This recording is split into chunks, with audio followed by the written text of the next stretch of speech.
नमस्कार, स्वागत है आप सभी का और आप सब देख रहे हैं नवाचार भारत। मैं हूं श्याम और आप हमारे साथ बने हुए हैं। अभी हमारी मौजूदगी ढाका विधानसभा क्षेत्र में है और यहाँ एलबी प्रसाद जी, जो कि किसी परिचय के मोहताज नहीं है, यदि पेशा इनका डॉक्टरी का है और ये बहुत लोगों का सेवा कर चुके हैं। आज हमको इनसे मिलने का जो मौका मिला है, तो हम आज कुछ इनसे सवालात करेंगे और ये हमारे साथ बने हुए हैं। तो चलिए इनसे मिलते हैं। स्वागत है सर आपका हमारे चैनल में। बहुत बहुत धन्यवाद। और आपके माध्यम से हम अपने विधानसभा के सारे जनता का भी बहुत बहुत धन्यवाद ज्ञापन करते हैं। मैं आशीष बच्चन, नवाचार भारत से एडिटर। सर, मैं यहाँ का लोकल हूँ, सर को अच्छे से जानता हूँ, तो मैं भी सर को स्वागत करता हूँ। Thank you very much. Sir, तो हमारा सवाल आपसे पहला रहेगा कि आप पहले से डॉक्टर रह चुके हैं और लोगों का सेवा ऐसे भी कर ही रहे हैं, लेकिन क्या वजह है कि आप पॉलिटिक्स में उतरना चाहते हैं और लोगों के बीच आप अपना दूसरा स्वरूप लेकर जाना चाहते हैं, लोगों का सेवा करने का तरीका बदलना चाहते हैं? इसके पीछे का क्या वजह है? नहीं, डेफिनेटली मैं तो पिछले करीब करीब 15 साल से अपना चिकित्सीय लाइफ जी रहा हूँ यहाँ पे। डेफिनेटली सरकारी व्यवस्था में भी काम किया, प्राइवेट में भी, सब लोग जानते हैं यहाँ पे। हाँ, ऐसा मनसा तो पहले नहीं था कि हम भी राजनीति में आए। और राजनीति लोगों, खासकर हमारे सेक्टर्स के जो लोग हैं, डॉक्टर्स हैं, जो पढ़े लिखे लोग हैं, हमने बहुत राय विचार किया कि राजनीति में आना चाहिए कि नहीं आना चाहिए। डेफिनेटली बहुत सारे एक मास को लोग थे जिनका था कि नहीं, आप लोग जैसे व्यक्ति क्या जाओगे राजनीति में, अच्छा फील्ड नहीं है ये, हम लोग के लिए नहीं है ये, बाहुबली लोग जो काम नहीं है, हम लोग जैसा कहाँ है। लेकिन मैंने भी बहुत इंट्रोस्पेक्शन की, मैंने सोचा ऐसा बात तो नहीं है। समाज में पहले भी, अब अगर भारत की इतिहास खोल करके हम देखते हैं तो ऐसे-ऐसे दिग्गज नेता, स्कॉलर नेता रहे हैं, पढ़े लिखे लोग भी रहे हैं, अच्छे रहे हैं। लेकिन धीरे-धीरे पहले सर तो विद्वान लोग ही थे। यहाँ जब विद्वान लोग या फिर जो कहिए कि जो समाज के सुचिंतक थे, धीरे-धीरे साइड होने लगे जब आपराधिक तत्व के लोग जब इसमें एंट्री करने लगे। यहाँ तक कि देखा जाए, आप तो हैं, पहले से पता है कि 2000 के समय, यानी 2000 नहीं, 90s के समय में जब लालू प्रसाद जी यहाँ पे बिहार में आए, तो उस समय से उनका व्यवस्था चालू हुआ। तो उसके बाद में क्या स्थिति आई, फिर आपराधिक तत्व लोग ज्यादातर एक्टिव हो गए। मैं तो मानता हूँ, जैसे लालू यादव उससे पहले जो लोग था, हाँ, उस समय तो उससे अच्छे लोग थे, अच्छे लोगों का एंट्री थी, अच्छे लोग आ भी रहे थे, अच्छे लोग थे ही। और अच्छे लोग भारत के इतिहास में देखा जाए तो बहुत अच्छे राजनीतिक विशेषज्ञ लोग रहे हैं। और आप देखें तो मैं समझता हूं कि लालू यादव भी शुरुआती दिनों में क्या था, उनकी अच्छी थी लोगों में जो जयप्रकाश नारायण जी के ये निकल के आए थे, तो उस समय अच्छे थे, लेकिन धीरे धीरे उनका जो है वो गड़बड़ होता चला गया। बाप के राज्य मतलब शुरुआती में तो सामाजिक समानता बनाए कुछ उन्होंने। हाँ, डेफिनेटली उसके पहले हम लोग के समाज में बहुत तरह के लोग थे, अपर कास्ट, लोअर कास्ट, तो लोगों में फीलिंग्स थी।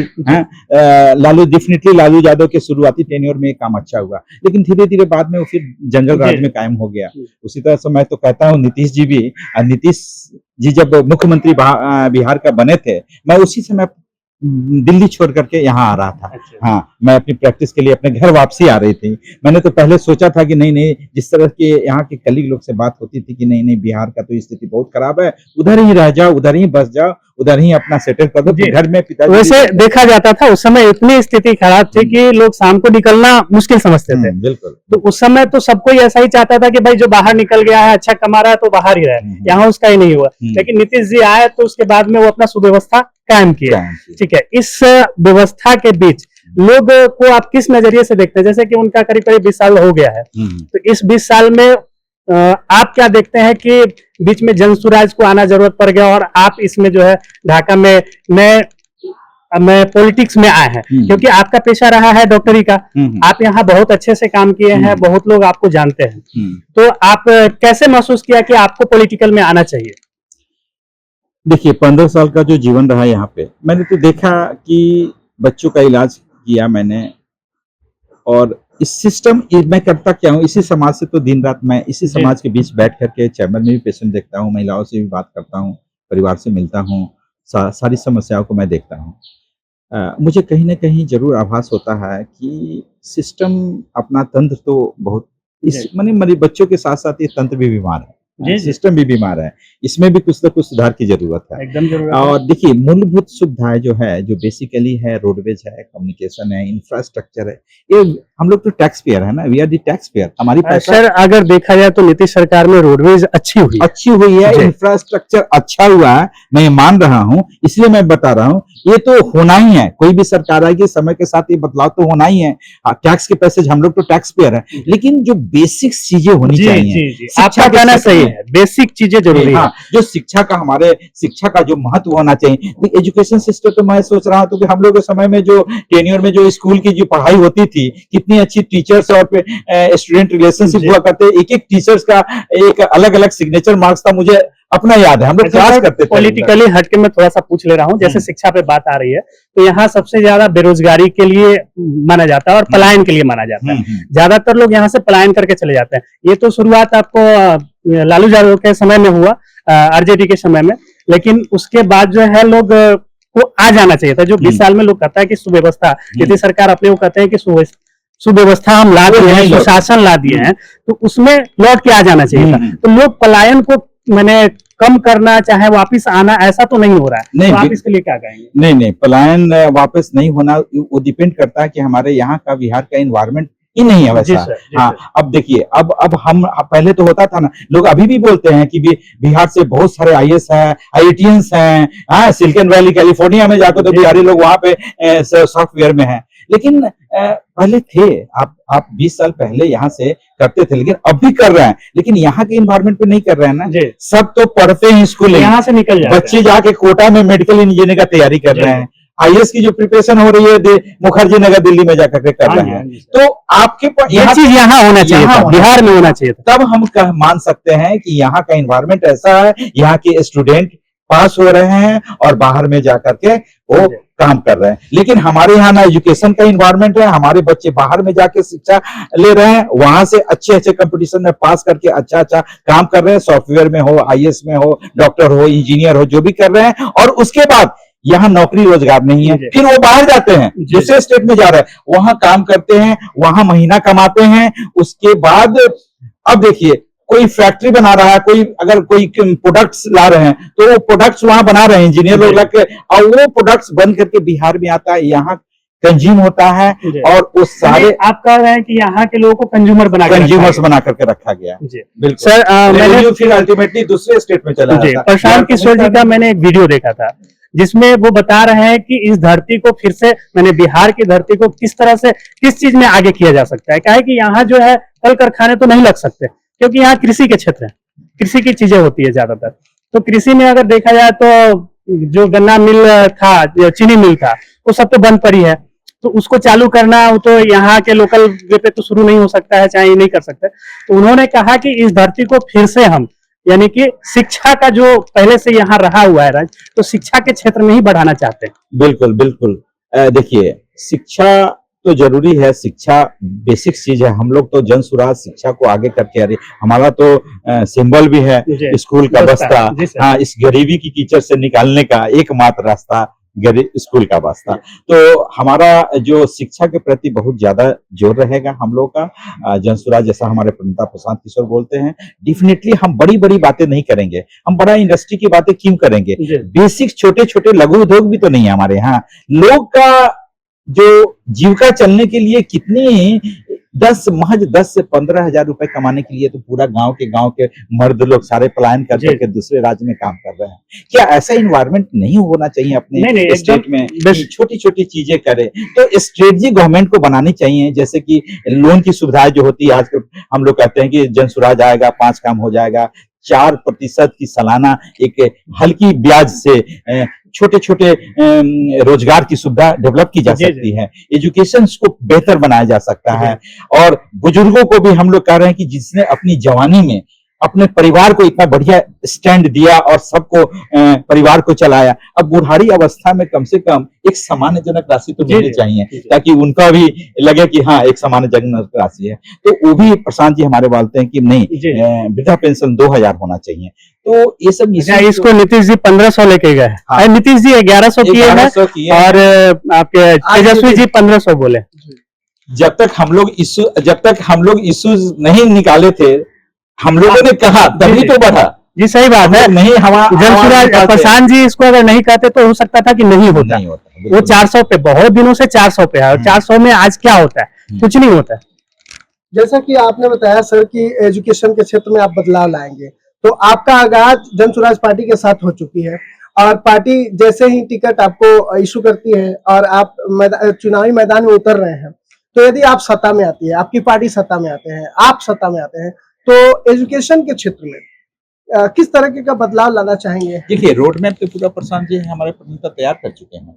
हाँ, एजुकेशन में शुरुआती दौर में तो उन्होंने बताया ना कि हर ऐसे तो आइडियली तो देखा जाए तो हर एक प्रखंड में ढाका घोड़ा सा है, हर एक में 5-5 एक आधुनिक विश्वविद्यालय जो नेतरहाट की तरह का हो, एक विश्व स्तरीय लेवल का एजुकेशन प्रोवाइड कर सके, उस तरह का विद्यालय की सोच है। लेकिन आते आते तो होगा नहीं। उसमें भी उन्होंने कहा कि शुरुआती दिनों में संभव नहीं है कि आते ही एकदम शिक्षा के फील्ड में हमारा एकदम ऐसा पंच हो जाए। ऐसा नहीं, समय तो लगेगा, वक्त तो लगेगा, 5 साल का समय लगेगा कम से कम एक कुछ विद्यालय बनाने में हर एक प्रखंड में। तो शुरुआती दौर में तो हम लोग का सोचना है कि हमारे प्रणेता प्रशांत किशोर जी का सोचना है कि हम प्राइवेट स्कूल जैसे अच्छे-अच्छे अपने क्षेत्र में स्कूल है, सेंट जेवियर्स है, माउंट लिटरा जी स्कूल भी है घोड़ासान में, इधर जो भी अच्छे स्कूल्स हैं, उस स्कूल्स को भी हम लोग एक रेगुलेटेड फीस के तहत अंडरटेक करेंगे और उसमें हमारे गरीब घर के बच्चे, गांव के बच्चे जो नहीं चाहते हैं सरकारी विद्यालय में पढ़ना,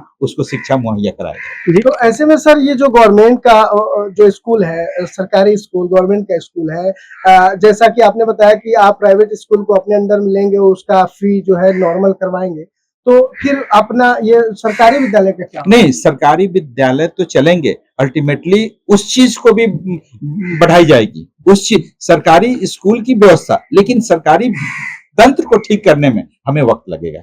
यानी कि अपग्रेड किया जा सकता है, किया जा सकता है। देखिए, ऐसे भी प्रसाद किशोर हमारे प्रणेता बोलते हैं कि अगर कोई व्यक्ति को प्राइवेट में अगर कोई मेडिकल ही में पढ़ना हो और पीएमसीएच में ऑप्शन है, रमैया का ऑप्शन है और कर रहे हैं सरकार की नहीं रमैया में पढ़ने के लिए हम पैसा दे देंगे, अब पीएमसीएच का ऑप्शन है, तो किसको ऑप्ट कर लेगा? पीएमसीएच को ऑप्ट करेगा कि रमैया को ऑप्ट करेगा? सही बात है सर। रमैया तो सरकारी व्यवस्था जो ऑलरेडी सरकारी पहले से स्कूल है, उसकी विधि व्यवस्था को और मजबूत करी जाएगी, है ना?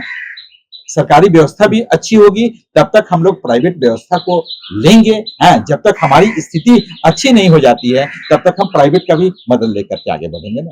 तो सर हम आपको थोड़ा पीछे ले चलना चाहेंगे, है क्या कि अभी जो हाल ही में इलेक्शन कमीशन अपना एएसआईआर रिपोर्ट जारी की है, उसमें कुछ वोट की गड़बड़ी पाई है, लगभग 65 से 70 लाख वोट जो ऑथेंटिक नहीं है, या तो वो वोटर्स डेथ कर चुके हैं या फिर पलायन कर चुके हैं या फिर कुछ मिसिंग है, तो इस पे आप क्या अपना? देखिए, मुझे तो बहुत दुख हो रहा है और मुझे लगता है कि ये सब चुनाव आयोग ये सब पहले से करके रखनी चाहिए। अब इस समय अब कितना डेफिनेटली हमारा वोटर लिस्ट गड़बड़ है, हमारे गांव के बहुत सारे लोग पलायन कर चुके बाहर में, हैं?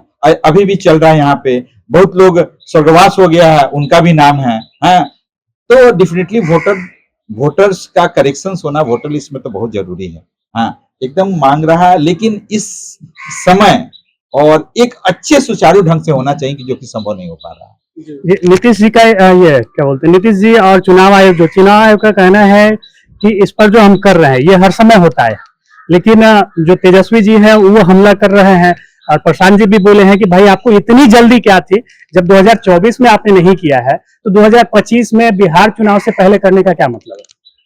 देखिए, ये सब स्ट्रेटजी है ना, ये सब क्या कहीं आपको भी ये तो नहीं लग रहा है कि हाँ ये वोट चोरी जो बीजेपी के लिए कहते हैं कि तेजस्वी जी वोट चोरी कर रहे हैं, कांग्रेस जो है अभी प्रेस कॉन्फ्रेंस करके बोले राहुल जी कि वोट चोरी करके हमें हराया जा रहा है और ये अपने को जीत रहे हैं, तो इसके लिए आप क्या कहेंगे? नहीं, डेफिनेटली वोटर्स तो करेक्शन होना चाहिए, ये सब गवर्नमेंट की स्ट्रेटजी है। अभी वर्तमान गवर्नमेंट वो सारे काम कर रही है जिससे हमारे वोटर्स बढ़े, है ना, जो पहले से है, तो डेफिनेटली एक इशू बहुत बड़ा है, इस पे तो संज्ञान में लेंगे और सब लोग कर रहे हैं, लेकिन गवर्नमेंट की स्ट्रेटजी इसमें तो बहुत नीति उनकी गलत है। हाँ, ऐसा सर, अब कुछ आपको फिर से दोबारा आपको थोड़ा डिस्टर्ब करना चाहेंगे, हालांकि ये कड़वा है पर सच है। प्रशांत किशोर जी का जो मुद्दा है वो जो ग्राउंड में उनका काम है वो वाकई अच्छा है, लोगों को पसंद आ रहा है। लेकिन आपको इस विधानसभा से ही टिकट क्यों मिल रही है, इसके पीछे का वजह क्या हो सकता है सर? यदि आप इस पे थोड़ा फोकस करना अच्छा चाहें क्वेश्चन तो है। अच्छा लगेगा। नहीं नहीं, देखिए अब समाज में अब हम लोग एक स्वास्थ्य से जुड़े हुए व्यक्ति हैं। हमने सेवा तो पहले भी करा है। हाँ, सर का बहुत अच्छा बैकग्राउंड इधर रहा हुआ है और यहाँ और- हमें लगता है कि जितने दिन से सर सेवा कर रहे हैं सर, तो उस क्षेत्र में जो है सर को अब ये देखिए, सर बताए कि क्यों इन्हीं को चुना गया है। नहीं देखिए, मेरे मैं तो एक चिकित्सक रहा हूँ, प्रोफेशनल लाइफ भी जिया हूँ, लेकिन ऐसा नहीं कि जनसेवा के लिए मैं नया उतरा हूँ। हमें ये विरासत में भी मिली है। मेरे दादाजी भी मांझन टाइप के लोग थे, नेपाल के तराई क्षेत्रों में भी उनका काफी वर्चस्व था। मेरे पिताजी भी मुखिया रहे हैं, बड़हौरा सिवन पंचायत के, बहुत प्रतिष्ठित व्यक्ति थे। मैं तो सोचता हूँ कि मैं जब यहाँ प्रैक्टिस करने आया था तो उन्हीं के नाम को मैंने भजाया। सर लोग मुझे अच्छे से रिकॉग्नाइज करते थे कि ये जगन्नाथ बाबू के लड़के हैं। तो इस तरह से हमारी छवि रही है, समाज सेवा हमारे परिवार के लोग किए हैं। और इस क्षेत्र में हाँ, हमारे परिवार के लोग जानते हैं। हम जब अभी जनता दर्शन में गांव-गांव जाते हैं तो बहुत सारे लोग तो मेरे पिताजी के नाम से मुझे जानते हैं। अभी भी, आज के समय में भी लोग पुराने लोग होंगे वो, पुराने लोग, जी, हाँ, तो मुझे नए भी लोग तो अच्छा आप ही फील को होता जानते है। हैं, कहिए हम लोग भी आप ही को जानते हैं। और चिकित्सा के क्षेत्र में मैंने काम किया हूँ, सेवा किया ही हूँ लोग में। और मुझे लगा कि मैं भी एक उम्मीदवार हूँ, अभी भी देखा जाए तो एक संभावित उम्मीदवार हूँ। कुछ लोग और भी उम्मीदवार हैं हमारे क्षेत्र से, ढाका विधानसभा से। ये कहाँ हुआ कि हमें टिकट मिल गया, लेकिन मैं एक प्रत्याशी हूँ। मैं अपने पार्टी के लिए जन स्वराज का जो फंडामेंटल्स है उसके लिए मैं लोगों को बता रहा हूँ। मैं पहले से काफी 1 महीना पहले से मैं क्षेत्र में घूम रहा हूँ, लोगों को बता रहा हूँ, जन स्वराज की बातें को मैं धरातल पे ला करके उनको सबको समझा रहा हूँ। तो अब देखते हैं, प्रणेता अभी टिकट की घोषणा हुई कहाँ है। अब टिकट की घोषणा होगी तो देखा जाएगा। जी, हमारा सवाल यही था कि आपको टिकट क्यों मिलनी चाहिए? तो जो आपने बताया सर कि आपने लोगों का सेवा अपने पेशा के द्वारा बहुत सारे लोगों को आपने सेवा दिया है।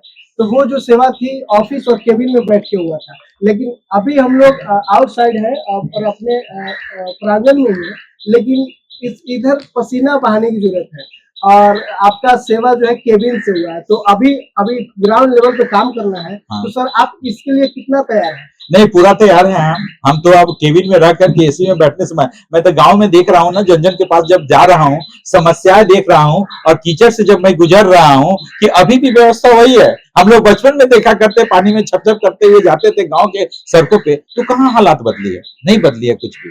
ये सब देख रहा हूँ। मुझे लगता है कि मैं मेरी पारिवारिक बैकग्राउंड देखे और हमारा कार्यकलाप देखे। मैं बहुत सारे सर्विस क्लब में भी काम कर चुका हूँ। रोटरी क्लब के मैं प्रेसिडेंट रह चुका हूँ। उनके टेन्योर में मैंने यहाँ पे सर्वाइकल कैंसर अवेयरनेस प्रोग्राम भी लगाया था। निशा अग्रवाल उद्घाटन करी थी, और भी क्षेत्रों में काफी मैंने काम किया है सोशल। लोकल में इसलिए मैं कनेक्टेड हूँ, और डेफिनेटली मैं सोचता हूँ कि मुझे लोग अगर अपना विश्वास करते हैं हमारे ऊपर कि नहीं डॉक्टर एल बी प्रसाद कुछ काम करेंगे, तो डेफिनेटली मुझे आगे अगर मौका मिलेगा तो जरूर अच्छा काम करूंगा। एक स्वच्छ राजनीति होगी। हाँ, सही लोग, सही सोच और सामूहिक प्रयास के तहत हम व्यवस्था अपने समाज का जरूर बदलेंगे। सर, जैसा कि आपने बताया कि अभी ग्राउंड लेवल पे गए हैं, बहुत सारा कीचड़ है, रोड पे चलने में दिक्कत होती है। तो यदि इस चीज को आप फील कर रहे हैं, तो आफ्टर यदि आप आते हैं, सत्ता में आते हैं, आपकी सरकार आती है, तो इसमें किस तरीके का बदलाव आएगा? खास करके रोड और ये लोगों के साथ जो बेरोजगारी की समस्या है, इस पे आप थोड़ा फोकस देखिए, रोड तो एकदम गड़बड़ है। रोड तो बन रहा है, लेकिन कोई लेवल नहीं है। रोड के साथ प्रॉपर नाला नाली का एक प्रोविजन होना चाहिए। मैं बहुत जगह जा रहा हूँ, कहीं नाला ही ऊपर है, रोड नीचे है, तो पानी का ड्रेनेज कैसे होगा? तो सिस्टम बस पैसा का वेस्टेज है। हाँ, हम लोग क्या है, हम लोग टैक्स पेयर के पैसे का जस्ट वेस्टेज हो रहा है। एक सिस्टमेटिक वर्क नहीं हो रहा है। ठेकेदार भी जैसे तैसे ढाल रहे हैं। कोई मैंने मुझे समझ में ही नहीं रहा है कि ये डेवलपमेंट बेसिक्स जो है ये कैसे हो रहा है। और जिस तरह का आंकड़ा पेश किया जा रहा है कि हमारे विधानसभा में इतना करोड़ रुपए का काम हुआ है, कहाँ है काम? धरातल पे तो मुझे दिख नहीं रहा है। और सर, एक धरातल छोटा पे सा दिख नहीं क्वेश्चन रहा है जो कल से हमें परेशान कर रही है क्या कि ये आपका होम टाउन है और यहाँ पे ट्रैफिक का बहुत सारा प्रॉब्लम है। अभी इधर चौराहे से गुजर रहे थे, सुबह का समय है, फिर भी किसी तरीके का कोई प्रशासनिक कार्रवाई या फिर प्रशासनिक तरीके से जो भी तौर तरीके हैं, रूल नियम है, फॉलो नहीं किया जा रहा है। तो ये आपका होम टाउन है, आप इसके लिए क्या परिवर्तन करना चाहेंगे? आपकी तरफ से क्या कदम होगा यदि आप नहीं नहीं, देखिए लोगों का बेसिक लाइफ स्टाइल की बड़ी अहम चीजें होती है। हाँ, कहीं आदमी जा रहा है, ट्रैफिक में फंस गया, एकदम दिमाग एकदम हौच पौच हो जाता है। तो लोगों का जीवन जीने का जो शैली है ना, इस ये इक्वली इंपॉर्टेंट माने रखता है। आपको बेसिक मूलभूत सुविधा रहे, लेकिन आपका लाइफ स्टाइल कैसा है। तो डेफिनेटली ढाका और घोड़ासान दोनों का मैं देखता हूँ कि ट्रैफिक एकदम कुव्यवस्थित है। प्रॉपर ट्रैफिक होनी चाहिए, रेगुलेटेड होना चाहिए, कहीं जाम नहीं होना चाहिए। बाहर में भी तो है, इतनी ट्रैफिक तो वहां भी चलती है, पर वहां कैसे काम होता है? बहुत अच्छे ढंग से काम होता है। तो ट्रैफिक के लिए क्या है, बहुत सारा कारण है। आप एक बढ़िया से एकदम ट्रैफिक सर, यहाँ तो यहाँ नगर परिषद है, तो ये व्यवस्था तो उनके अंदर आती है। हाँ। तो कहीं ना कहीं विधायक जो है, यहाँ के वर्तमान विधायक, उनका भी तो उस पर कुछ ना कुछ अधिकार होगा इस बाजार पे। बिल्कुल अधिकार वो उनसे सलाह लेकर के, चाहे सलाह दे करके इस व्यवस्था को तो सुचारू कर सकते थे। क्या आपको लगता है कि ये मिली भगत हो? अब सारे मुझे जो लगा, मैं आपसे पूछ दिया सर। नहीं नहीं, ये चीजें तो है, ये मिल करके। क्योंकि ढाका अगर आपके तरफ आया जाए, गांधी चौक से लेकर के और आगे मस्जिद तक, तो ऐसी नहीं है कि रास्ते की चौड़ाई अच्छी नहीं है, रास्ते की चौड़ाई बहुत अच्छी है, लेकिन जो ऊपर फुटपाथ पे लगा के रखते हैं, उसको व्यवस्थित किया जाना चाहिए। हाँ, हमारे ढाका का तो मेन सड़क जो शहर से होकर क्रॉस कर रहा है, इतना चौड़ा सड़क है कि मत पूछिए। लेकिन डेफिनेटली पूरा इनक्रॉस्ड एरिया है। अगर इनक्रॉचमेंट खाली भी करते हैं 2 दिन के लिए, तो फिर मिली आ जाती है जी, फिर से वही आ जाती है। मुझे लगता ही नहीं है कि क्यों रिसोर्सेज को बर्बाद कर रहे हैं, उनके तोड़ रहे हैं। और क्यों तोड़ रहे हैं? तोड़ो तो फिर ऐसे करो कि फिर वो अपना अच्छे से परमानेंट कहीं पे शिफ्ट हो जाए। फिर बनाते हैं, फिर तोड़ते हैं, फिर बनाते हैं, फिर तोड़ते हैं। तो ये सारे हम नहीं बताया ना, एडमिनिस्ट्रेशन, यहाँ के नेता, यहाँ के सारे लोग इस चीज को सुधारने के लिए डेडिकेशन की भावना ही नहीं। तो मुझे लगता है कि यहाँ जो पवन जायसवाल जी, जो यहाँ के विधायक हैं, वर्तमान विधायक, इसके पहले फैसल रहमान जी रहे, उनके पिताजी थे क्या नाम था उनका, मोतीउर रहमान साहब, तो वो लोग भी काम किए हैं, ठीक है। लेकिन अभी जो ये काफी दिन से बीजेपी से जुड़े हुए हैं, यहाँ एनडीए की सरकार, और एनडीए की सरकार जो है अपने को कहती है कि भाई मैं सुशासन और व्यवस्था लेकर के आया हूँ। तो यहाँ पवन जायसवाल जी जो है, उनका क्या रहा है, आप उसके बारे में कुछ प्रकाश डालें अगर हो सके। यानी कि उससे खुश है ना खुश है, लोग आपको आकर के फीडबैक अपनी दे रहे हैं, तो आप अपना प्रतिक्रिया क्या देना चाहते हैं? नहीं, प्रतिक्रिया देखिए क्या है ना, कि जो भी आते हैं, सत्ता में आते हैं, तो काम तो होता ही है कुछ ना कुछ। लेकिन जो काम जिस लेवल पे होना चाहिए, एक नेता का नहीं है, बल्कि मल्टी फैक्टोरियल चीजें हैं। लेकिन डेफिनेटली आप नेतृत्व कर रहे हैं इन चीजों का, तो आपका एक नैतिक जिम्मेदारी होती है कि इस चीज को अच्छे से इम्प्लीमेंट हो, सारे लेवल पे काम अच्छे हो। तो डेफिनेटली होना चाहिए, और कुछ काम तो हुआ भी है। लेकिन जो होना चाहिए हुआ रहता, तो फिर भी अभी भी हमारे बिहार देखिए, पहले भी पिछले राज्यों की श्रेणी में सबसे आगे था, आज भी है सबसे आगे। तो डेवलपमेंट हुआ कहाँ है? सब डेवलपमेंट कुछ नहीं। मैं आपको डिस्टर्ब करना चाहूंगा, हालांकि क्वेश्चन कड़वी है पर सच है। जो अभी वर्तमान विधायक पवन जायसवाल जी हैं, आप इनको कह रहे हैं कि थोड़ा विकास भी किए हैं, थोड़ा कहीं चूक है, तो क्या आपको लगता है आपकी तरफ से फेल है या पास है?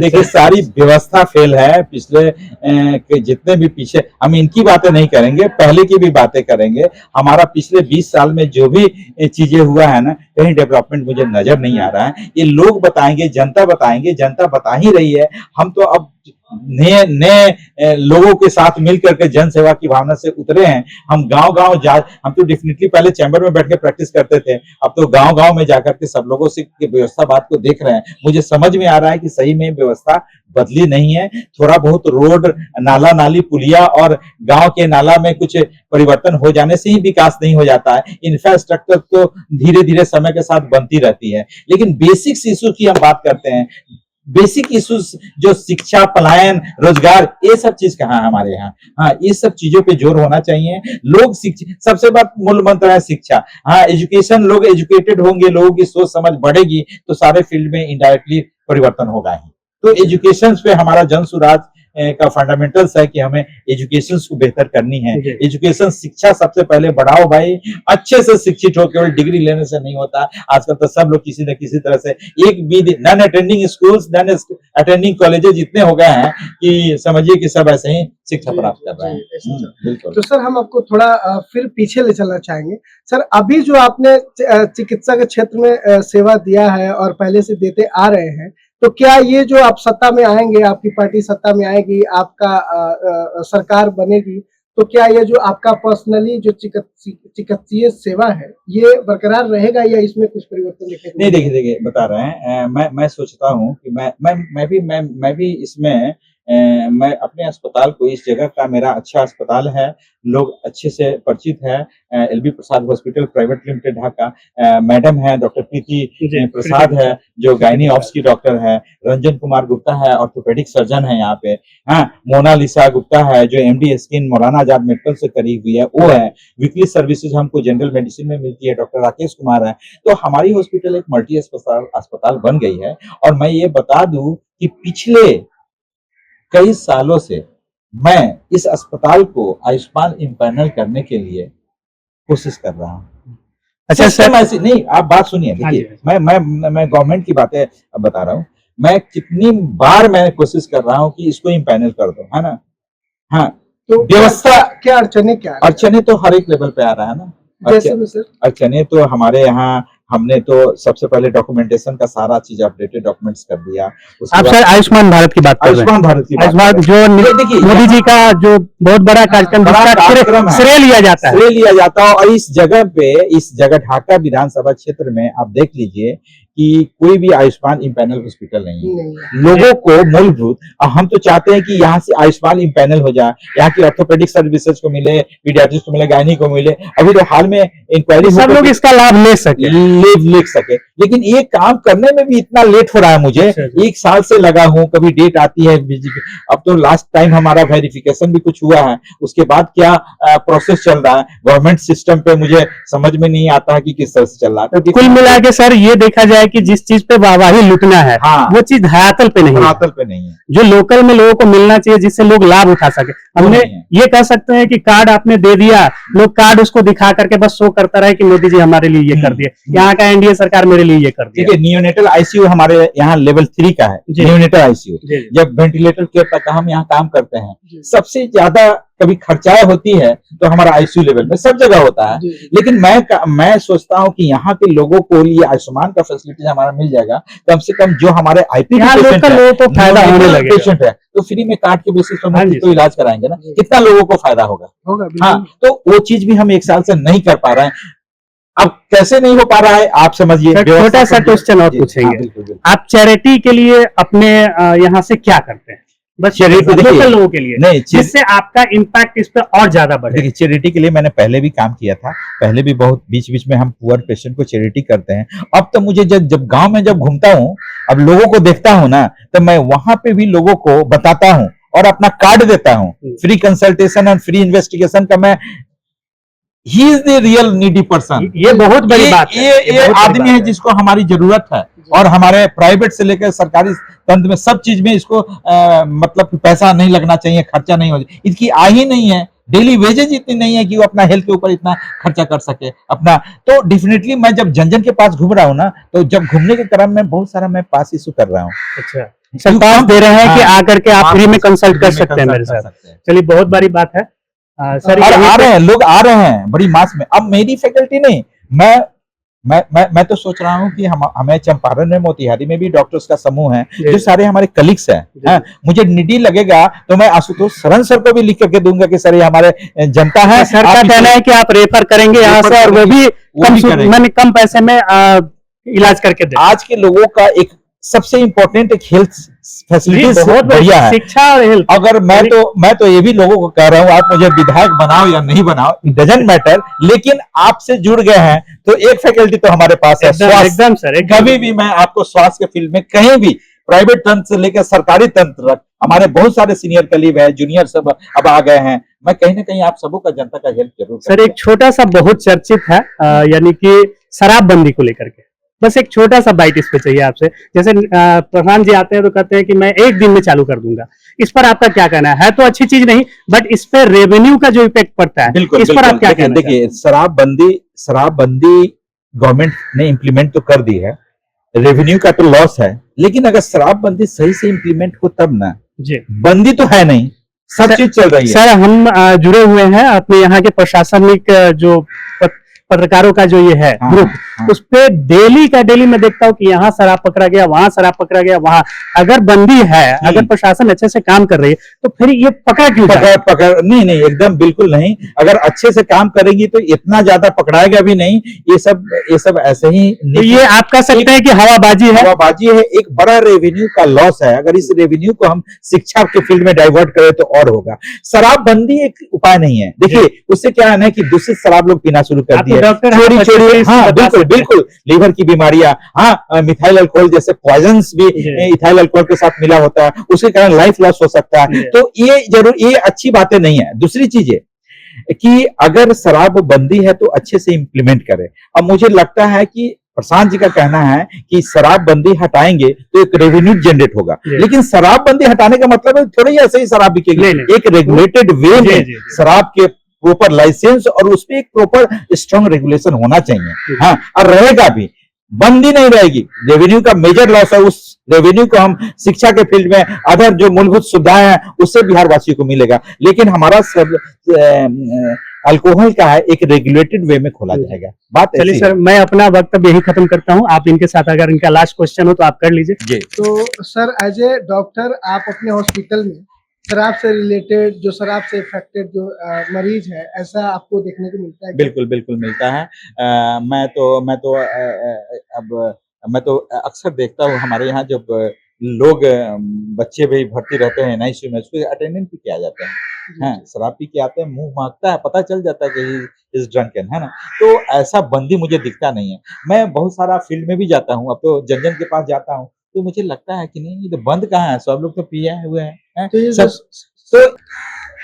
तो सर, हम आपसे एक लास्ट सवाल और जानना चाहेंगे, थोड़ा कड़वा है पर सच है क्या सर कि आपके क्षेत्र में यदि कुछ गरीब तबके के लोग भी है, हर एक क्षेत्र में होते हैं, तो आपके हॉस्पिटल में आते हैं और वो उनके पास पैसे नहीं होते हैं, तो क्या पैसे के अभाव में उनका इलाज रुक जाएगा या फिर होगा? नहीं, पैसा अगर नहीं है, देखने से लगते हैं गरीब, वैसे तो मोटे तौर पे देखा जाए तो लगता है कि आजकल लोग ऐसे हैं कि सब लोग गरीब ही अपने आप को शो करते हैं, लेकिन डेफिनेटली इसीलिए तो जनता से जुड़ रहे हैं। रियल में जो नीडी व्यक्ति होगा उसका इलाज फ्री में होना चाहिए। और फ्री में क्या बात हो रही है, सिस्टम बदलेगी ना। प्रशांत किशोर जी आ रहे हैं, सारे सिस्टम बदलेंगे। आज ढाका का रेफरल अनुमंडल अस्पताल है, इतनी अच्छी बिल्डिंग है, फर्स्ट क्लास लेबर रूम है, ओटी है, एसी है, क्या नहीं है, लेकिन आप वार्ड में जाके देखिएगा कुछ ही पेशेंट है और रस नहीं है।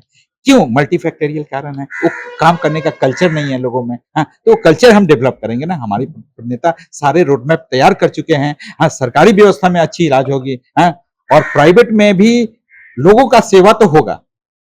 गरीब के लिए तो सब चीज जरूरी है भाई, गरीब के लिए तो हम लोग कभी भी स्टैंड कर देंगे। इसलिए मैं तो गांव-गांव घूम रहा हूं, तो मैं गरीबों को इनवाइट कर रहा हूं कि अपने हॉस्पिटल में कि आप स्वास्थ्य के क्षेत्र में जितना हमसे मदद लेना चाहे ले सके। अब तो जनता के साथ जुड़ रहा है, पहले तो कुछ कम भी रहा होगा, अब तो रुझान और भी ज्यादा है। कि सर ने बताया अभी कि बगैर पैसे के भी इलाज हो सकता है। यदि आप ग्राउंड लेवल पे वास्तव में गरीब है, आपके पास पैसे नहीं है, तो आपको ट्रीटमेंट दी जाएगी।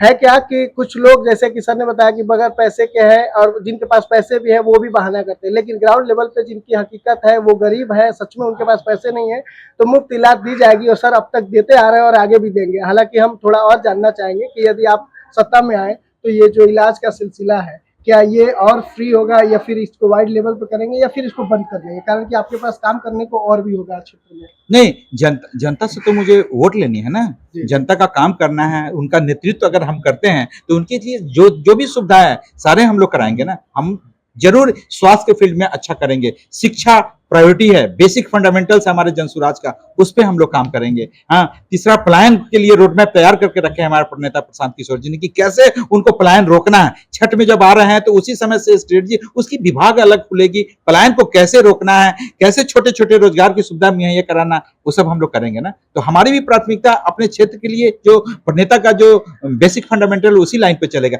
लेकिन डेफिनेटली कुछ जो इश्यूज पे आपने ऑलरेडी डिस्कस कर चुके हैं, आपने ट्रैफिक पे इश्यू कर दिया, लोकल रोडवेज और कम्युनिकेशन, बरसात के दिनों में क्या कुव्यवस्था है, हाँ हमारे यहाँ डिग्री कॉलेजेस की कमी है, उस पे हम लोगों ने डिस्कस कर दिया। तो ये सब सिस्टम में हम एकदम डेडिकेटेड वे में सुधार करेंगे। शिक्षा पे बहुत ज्यादा जोर रहेगा, स्कूल और विद्यालय और बच्चों का एजुकेशन। अब तो हमारे नेता कहते भी हैं कि अब बहुत हो गया, आपने रोड मांगा रोड बन गई, आपने बिल्डिंग इंफ्रास्ट्रक्चर मांगा इंफ्रास्ट्रक्चर बन गया, अब समय आ गया। मैं भी कहता हूं लोगों को कि आपने हेल्थ के लिए बच्चों के लिए हमारे पास आए, आपके बच्चों का हेल्थ अच्छा हो गया, अब चाहिए आपके बच्चों के एक अति बेहतर शिक्षा और बेहतर रोजगार, बस उसी के लिए काम करना है। जैसा कि आपने देखा कि सर हमारे साथ बने हुए थे, और सर का हम धन्यवाद करना चाहेंगे कि आपने इतना समय दिया हमको, और इसके लिए बहुत बहुत धन्यवाद आपका। बहुत बहुत। और जैसा कि आपने देखा कि सर हमारे साथ बने हुए थे, और सर का जो भी वादा है, जो भी इन्होंने अभी वादा किए हैं कि हम परिवर्तन लाएंगे, तो देखना ये है कि सर अपने जो इस वादे पे कितना खरा उतरेंगे। और हमारे साथ बने रहिए, और बाकी आप हैं, जनता मालिक होती है, और आप समझ रहे हैं कि कितनी जमीनी जो हकीकत है आपके सामने है। परिवर्तन आपको फ्यूचर में देखने को मिलेगी। हमारे साथ बने रहिए, तब तक के लिए हम आपको अपडेट देते रहेंगे। मैं हूं श्याम और आप देख रहे थे नवाचार भारत। नमस्कार।